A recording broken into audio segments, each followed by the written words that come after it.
घमंडी हाथी और चींटी। बहुत पहले एक जंगल में एक बहुत ही शक्तिशाली हाथी रहता था। उस हाथी को अपने ताकत पर बहुत घमंड था। दिन भर वह सारे जानवरों को डराता और धमकाता रहता और जंगल के पेड़ पौधों को बिना वजह उखाड़ फेंकता रहता था। एक दिन वह हाथी प्रत्येक दिन की ही तरह दूसरे जानवरों को परेशान कर रहा था।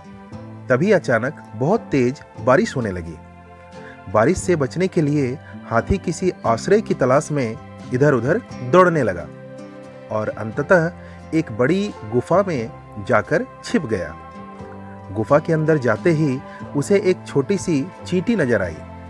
उस चींटी को देखते ही वह हाथी जोर जोर से हंसने लगा। हाथी ने कहा कि तुम तो कितनी छोटी हो, मैं तो तुम्हें एक फूंक में ही हवा में उड़ा सकता हूँ। मुझे देखो, मैं कितना विशाल और शक्तिशाली हूँ। अगर मैं चाहूँ तो पूरे के पूरे पहाड़ को हिला सकता हूँ। छोटी सी चींटी ने हाथी को समझाने की कोशिश की। अपने बल पर हमें घमंड नहीं करना चाहिए, लेकिन हाथी तो अलग ही घमंड से भरा हुआ था।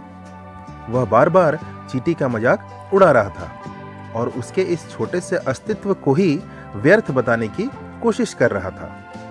अंततः चींटी को डराने और अपनी ताकत का प्रदर्शन करने के उद्देश्य से हाथी ने जोर जोर से अपना पैर बार बार पटकना शुरू किया। हाथी के बार बार पैर पटकने के कारण एक बड़ा सा चट्टान गुफा के मुहाने पर आकर गिर गया और गुफा पूरी तरह से बंद हो गई।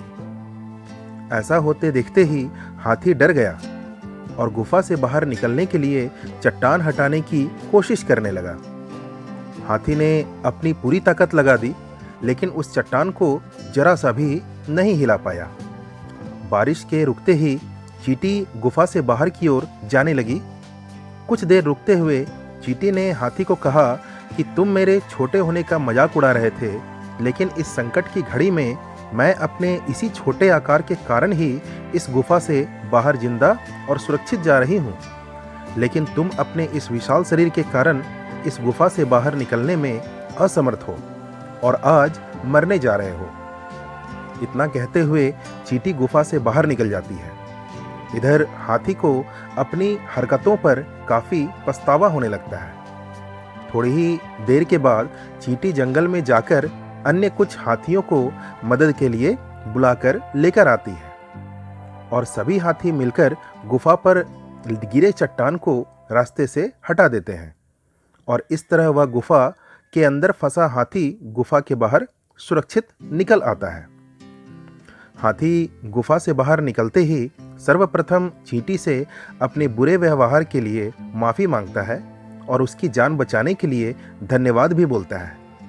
इस घटना के बाद हाथी को अपनी गलती का एहसास हो जाता है और उस दिन के बाद से वह अपनी ताकत पर घमंड करना और दूसरे जानवरों को परेशान करना भी बंद कर देता है। इस कहानी से हमें यह शिक्षा मिलती है कि हर किसी के अपने अपने गुण एवं दोष होते हैं। हमें अपनी अच्छाइयों पर घमंड करना और दूसरों की कमियों का मजाक उड़ाना नहीं चाहिए। कहानी अगर पसंद आई हो तो वीडियो को लाइक और चैनल को सब्सक्राइब जरूर कीजिएगा।